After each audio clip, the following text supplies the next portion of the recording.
Hello everyone. इस video में हम प्रोजेक्टाइल मोशन के बारे में पढ़ेंगे। तो प्रोजेक्टाइल क्या होता है? प्रोजेक्टाइल होता है जैसे कोई ऑब्जेक्ट को हम किस फेंक रहे हैं ऊपर और वो ग्रेविटी के इफेक्ट में मूव करे तो हम उसको बोलते हैं projectile. Any object projected into space और air such that it moves under the effect of gravity is called projectile. एक ऑब्जेक्ट को हम स्पेस में फेंकें और वो ग्रेविटी के इफेक्ट में मूव करे तो हम उसको बोलते हैं प्रोजेक्टाइल। और जो पाथ होता है, the path followed by projectile is called trajectory. उसका जो पाथ होता है वो उसको ट्रेजेक्टरी बोलते हैं या पाथ ऑफ प्रोजेक्टाइल बोलते हैं। अब प्रोजेक्टाइल मोशन में कुछ इंपॉर्टेंट चीजें होती हैं, उसको हमें ध्यान में रखना है कि अगर हम हॉरिजॉन्टल मोशन के बारे में पढ़ेंगे, उस प्रोजेक्टाइल के हॉरिजॉन्टल मोशन के बारे में पढ़ेंगे, तो जो वेलोसिटी होगी, हॉरिजॉन्टल वेलोसिटी, वो यूनिफॉर्म होगी। हॉरिजॉन्टल वेलोसिटी हमेशा कांस्टेंट रहती है। प्रोजेक्टाइल मोशन की जो हॉरिजॉन्टल वेलोसिटी है वो हमेशा कांस्टेंट रहती है। अगर वेलोसिटी कांस्टेंट हो तो एक्सेलरेशन जीरो होता है। तो हॉरिजॉन्टल मोशन की कंडीशन ये है कि जो ux है, मतलब हॉरिजॉन्टल वेलोसिटी है, वो कांस्टेंट रहेगी, जिसके कारण हॉरिजॉन्टल एक्सेलरेशन जीरो होगा। ऐसे ही वर्टिकल मोशन में जो uy है वो नॉन यूनिफॉर्म होता है। वर्टिकल मोशन में जो वेलोसिटी है वो नॉन यूनिफॉर्म है, वो कांस्टेंट नहीं रहती है। और जो एक्सेलरेशन है वो ग्रेविटी होता है, ग्रेविटेशनल एक्सेलरेशन होता है। तो वर्टिकल मोशन में तो वो ग्रेविटी के इफेक्ट में मूव करेगी और हॉरिजॉन्टल में उसमें कोई एक्सेलरेशन नहीं लगेगा और वो यूनिफॉर्मली मूव करेगी। तो ये कंडीशन होती है। अब इसके बाद हमने इसमें प्रूफ करना होता है कि किसी प्रोजेक्टाइल का जो पाथ होता है वो हमेशा पैराबोलिक होता है। तो हमारा क्वेश्चन है और हेडिंग भी है, proof that path of projectile is parabolic।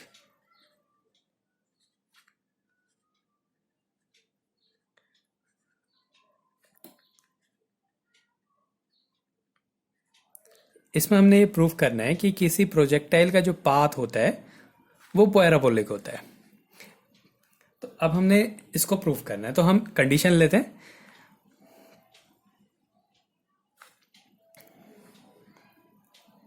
माना एक प्रोजेक्टाइल को हमने किसी एंगल पे प्रोजेक्ट करा। ये अर्थ है या सरफेस है, इस सरफेस से हमने वर्टिकली उसे किसी एंगल पे प्रोजेक्ट करा तो ये ऐसे मूव करने लगा। अब हमने प्रूफ करना है कि वो पैराबोलिक है, तो हम उसका पाथ पैराबोलिक ही बनाते हैं, फिर इसको प्रूफ करेंगे कि ये पैराबोलिक होता है। हमने किसी प्रोजेक्टाइल को ऐसे किसी एंगल पे प्रोजेक्ट करा और किसी टाइम पे वो पॉइंट, ये पी पॉइंट पे पहुंच गया, ये पॉइंट पी पे पहुंच गया। अब पी पॉइंट पे पहुंचने में जो उसने हॉरिजॉन्टल डिस्टेंस मूव करी वो x है और जो वर्टिकल डिस्टेंस ट्रेवल करी वो y है। ये हमने मान लिया।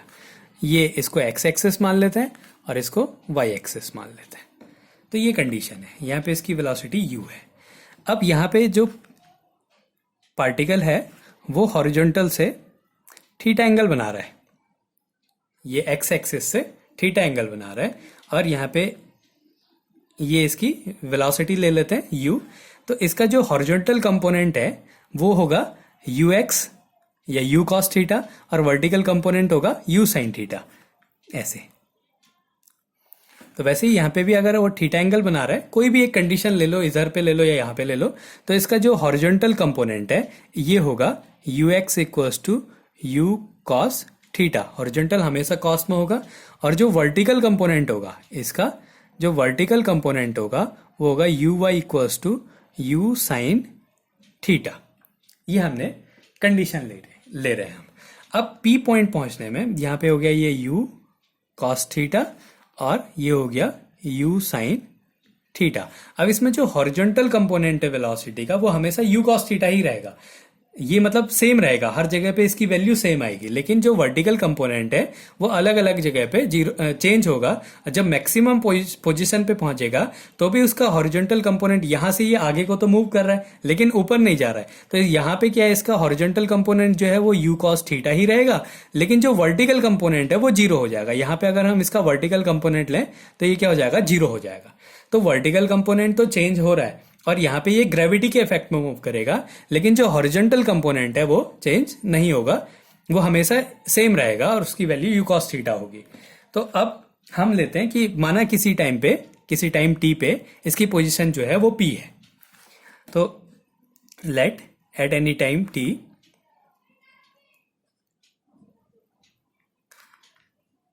इट्स पोजीशन इज p, और वहां पे जो डिस्टेंस उसने ट्रेवल करी वो x है और y जो है वो उसकी वर्टिकल डिस्टेंस है एज शोन इन फिगर। तो हमने सारी कंडीशंस को इस डायग्राम में बना दिया है कि क्या उसकी कंडीशंस है। तो अब हम इसको सॉल्व करेंगे कि इसका जो पाथ होता है वो पैराबोलिक कैसे होता है। तो अब हम इसमें दोनों टाइप के मोशन लेंगे। ये देखो पार्टिकल यहां से गया यहां पहुंच गया, तो ये हॉरिजॉन्टली भी मूव कर रहा है और वर्टिकली भी मूव कर रहा है। जब ये यहां पहुंचा तो हॉरिजॉन्टली यहां पहुंच गया, वर्टिकली यहां से यहां चला गया।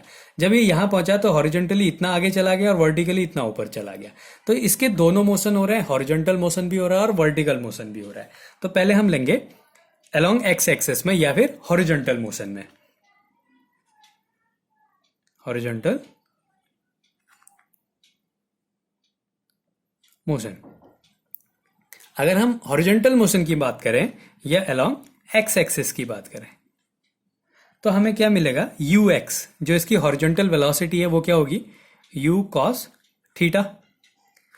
अब ये जो है यूनिफॉर्म रहता है जो कि कंडीशन है, तो इसलिए क्या हो जाएगा, इसका जो एक्स एक्सिस में जो एक्सेलरेशन होगा वो जीरो होगा हॉरिजॉन्टल में। तो अब हॉरिजॉन्टल डिस्प्लेसमेंट की बात कर लेते हैं। हमें पता है s equals to u t plus half a t square होता है।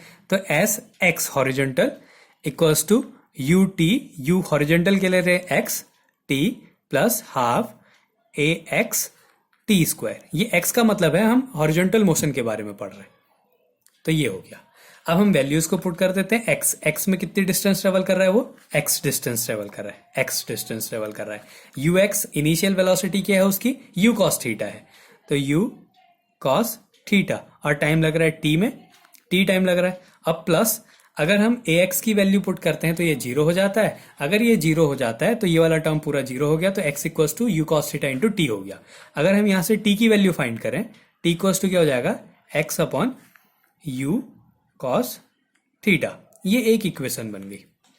ये हॉरिजॉन्टल जो यहां पहुंचने में जो टाइम लग रहा है उसकी वैल्यू हो गई x upon u cos theta. ये तो था हॉरिजॉन्टल मोशन के लिए। अब हम वर्टिकल मोशन लेते हैं। वर्टिकल मोशन, वर्टिकल मोशन या फिर अलोंग वाई एक्सिस। अब वाई एक्सिस में क्या होगा, जो इसकी वर्टिकल वेलोसिटी है वो क्या है, u sine theta. Initial velocity क्या है, u साइन थीटा। ठीक हो गया। और इसके एक्सेलरेशन क्या है, g, और ऊपर को जा रहे हैं तो हम माइनस जी ले लेंगे। तो बाद में जब वैल्यू पुट करेंगे तो हम वहां पे ऊपर के मोशन के लिए हम g को नेगेटिव लेते हैं क्योंकि g की वैल्यू कम होती जाती है। तो ए वाई जो हो गया माइनस जी हो जाएगा। फिर से हम यही फॉर्मूला लगाएंगे वाई एक्सिस के लिए। तो s y equals to u y t plus half a y, इसको माइनस लिख देता हूं, ए वाई टी स्क्वायर। अब यहां पे वैल्यू पुट कर देते हैं। अब देखो यहां पहुंचने पे हॉरिजॉन्टल है या वर्टिकल, टाइम सेम है, दोनों का सेम टाइम रहेगा। तो टी की value x upon u cos theta ही रहेगी। तो वैल्यू पुट कर देते हैं। वर्टिकल कितना डिस्प्लेसमेंट है, y, y equals to u y की value u sine theta into t, t की वैल्यू है x upon u cos theta minus half a y की वैल्यू जी हो गया into t square, t square की value है x square upon u square cos square theta. हमने values को put कर दिया। अब इसको सॉल्व कर देते हैं। यू से यू कैंसिल हो गया, sine theta upon cos theta, tan theta हो जाएगा। तो वाई इक्वल्स टू हो गया x tan theta minus half g upon u square cos square theta into x square. ये एक इक्वेशन आ गई। अब ये किस फॉर्म में है, y equals to a x plus minus b x square. ये जो इक्वेशन है ये एक पैराबोला की इक्वेशन है। This is the equation of parabola. और ये किस कंडीशन के लिए ले रहे हैं हम लोग, प्रोजेक्टाइल मोशन के लिए ले रहे हैं। तो इसका मतलब ये जो पाथ है इसका, इस इक्वेशन का इस इक्वेशन का इस फॉर्म में आने का मतलब होता है कि जो इसका पाथ है वो कैसा है, पैराबोलिक है। Hence path of projectile is parabolic। जो प्रोजेक्टाइल का पाथ है वो कैसा है, पैराबोलिक है। तो एक बार इसको दोबारा से देख लेते हैं। हमने माना कि यहाँ से कोई पार्टिकल u वेलोसिटी से थीटा एंगल पे फेंका है। यहाँ पे इसका horizontal component u cos theta हो गया और vertical component u sin theta हो गया। अब पैराबोला की जो कंडीशन होती है प्रोजेक्टाइल मोशन की, कि जो हॉरिजॉन्टल वेलोसिटी होती है वो कांस्टेंट रहती है और एक्सेलरेशन जीरो रहता है। वर्टिकल वेलोसिटी यूनिफॉर्म नहीं रहती है, इसलिए एक्सेलरेशन जो है वो ग्रेविटेशनल एक्सेलरेशन लेता है। तो पहले हमने माना कि किसी टाइम पे पॉइंट P पे पहुंच गया और उसने डिस्टेंस ट्रेवल करा x और यहाँ पे वर्टिकल जो डिस्टेंस ट्रेवल करा वो y है। तो पहले हमने हॉरिजॉन्टल मोशन लिया, मतलब x एक्सिस में लिया। तो x एक्सिस में जो वेलोसिटी है वो u cos थीटा है और एक्सेलरेशन जीरो है। फिर हमने फॉर्मूला यूज करा s equals to ut plus half a t square. Acceleration zero है तो ये वाला टर्म जीरो हो गया, तो x की वैल्यू होगी u cos theta into T. यहाँ से हमने t की वैल्यू फाइंड करी x अपॉन u cos थीटा। फिर हमने वर्टिकल मोशन लिया। वर्टिकल मोशन में क्या करा कि जो वर्टिकल वेलोसिटी इनिशियल वो u sin थीटा है और एक्सेलरेशन ऊपर को जा रहे हैं इसलिए माइनस का g लिया। फिर से वही फॉर्मूला लगाया s y equals to u y t plus half a y t square. Value put करी, u y की वैल्यू है u sin थीटा, t की वैल्यू यहाँ से निकाली थी x अपॉन u cos theta minus half g, minus इसलिए ले रहे हैं क्योंकि हम ऊपर जा रहे हैं, इंटू टी की वैल्यू होगी x अपॉन u cos थीटा। स्क्वायर करा तो x square upon u square cos square theta हो गया।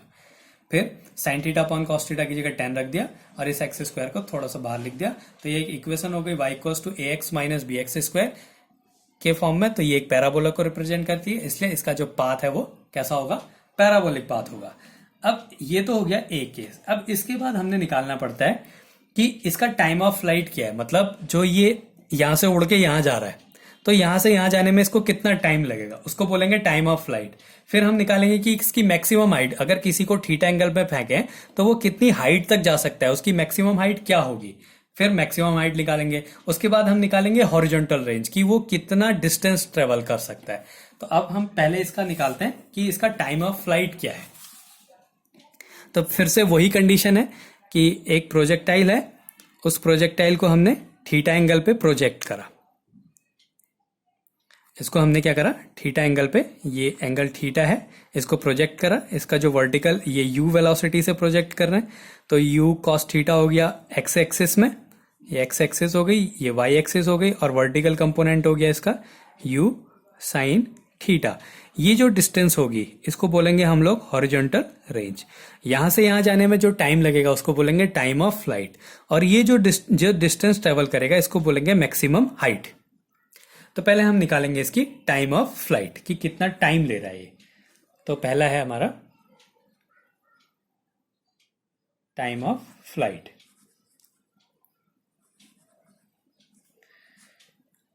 ये हो गया। अब क्या होगा, कोई भी प्रोजेक्टाइल यहां से मैक्सिमम हाइट में पहुंचने में जितना टाइम लेता है, मैक्सिमम हाइट से नीचे पहुंचने में भी उतना ही हाइट लेगा, उतना ही टाइम लेगा। मतलब जो टोटल टाइम है वो इक्वल होगा time of ascending plus time of descending. ऊपर जाने में टाइम और नीचे जाने में टाइम के इक्वल होगा, और ये दोनों सेम होते हैं। तो यहां से अगर हम इस स्मॉल टी की वैल्यू निकालें तो क्या आ जाएगा, t अपॉन 2 हो जाएगा। अब फिर से हम टाइम ऑफ फ्लाइट लेते हैं, तो इसके लिए वर्टिकल मोशन लेते हैं। वर्टिकल मोशन, वर्टिकल मोशन में v equals to u plus a t लगा देते हैं, तो v y equals to u y plus a y t. ये एक इक्वेशन में वैल्यू पुट कर देते हैं। तो वर्टिकल मोशन के लिए वेलोसिटी क्या हो गई, ये वर्टिकल वेलोसिटी लेंगे initial u sin theta, u sin theta equals to, अच्छा ये जो है ये v equals to u plus a t होता है। तो ये फाइनल वेलोसिटी, और फाइनल वेलोसिटी जो है जब मैक्सिमम हाइट पे पहुंच जाएगा तो जीरो हो जाएगी। तो हम इसकी जगह क्या लेंगे, जीरो लेंगे। तो वर्टिकल वेलोसिटी में जो मैक्सिमम हाइट है वो zero equals to u sine theta और प्लस ए की वैल्यू हम हाइट में जा रहे हैं माइनस जी इंटू टी हो गया। तो अगर हम यहां से इसको सॉल्व कर देते हैं तो इसको यहां पहुंचा दिया, जी टी इक्वल्स टू हो गया u साइन थीटा। तो यहां से t की वैल्यू आ गई u sign theta upon g. अब हमने लेना है टोटल टाइम, तो टोटल टाइम क्या है, उसका डबल है, तो जो टोटल टाइम ऑफ फ्लाइट हो गया वो हो गया 2u साइन थीटा अपॉन जी। ये आ गया हमारा टाइम ऑफ फ्लाइट कि एक प्रोजेक्टाइल को अगर हम प्रोजेक्ट करते हैं तो उसका टोटल टाइम क्या होता है, उसका टाइम ऑफ फ्लाइट क्या होता है, 2u साइन थीटा अपॉन जी उसका टाइम ऑफ फ्लाइट है। अब इसके बाद हम निकालेंगे कि मैक्सिमम हाइट क्या होगी। मैक्सिमम हाइट कितनी हाइट तक जाता है, तो फिर से हम वर्टिकल मोशन लेते हैं। वर्टिकल मोशन, तो इसमें क्या हो गया, v y square equals to u y square minus 2gh। V square equals to u square minus 2gh से करा, तो वर्टिकल फिर से फाइनल वेलोसिटी 0, इनिशियल वेलोसिटी क्या है, you square sine square theta, vertical में यू साइन थीटा है, square कर दिया you square sine square theta minus 2gh। इधर से हमने h की वैल्यू निकालनी है, तो अगर हम h की वैल्यू निकालेंगे तो आ जाएगा you square sine square theta upon 2g। तो ये हो गई मैक्सिमम हाइट की एक प्रोजेक्टाइल को हम अगर थीटा एंगल पे फेंकते हैं तो उसकी हाइट क्या होगी, जो मैक्सिमम हाइट पे जा सकता है वो होता है you square sine square theta upon 2g। अगर हम यहाँ पे थीटा को 90 डिग्री पे प्रोजेक्ट करें, मतलब इस प्रोजेक्टाइल को वर्टिकली हमने ऊपर फेंक देते हैं, तो क्या हो जाएगा, ये 1 हो जाएगा, तो जो मैक्सिमम होगा h equals to u square upon 2g होगा। अब इसके बाद अगला है हॉरिजॉन्टल रेंज। हॉरिजॉन्टल रेंज कि उसकी रेंज क्या होगी, वो हॉरिजॉन्टली कितनी डिस्टेंस ट्रेवल करेगा, इसके बारे में हमने देखना है। तो हम यहाँ पे अब हॉरिजॉन्टल मोशन कैसा है, यूनिफॉर्म मोशन, तो हम यहाँ पे फॉर्मूला लगा देते हैं, distance equals to speed into time. Distance equals to speed into time.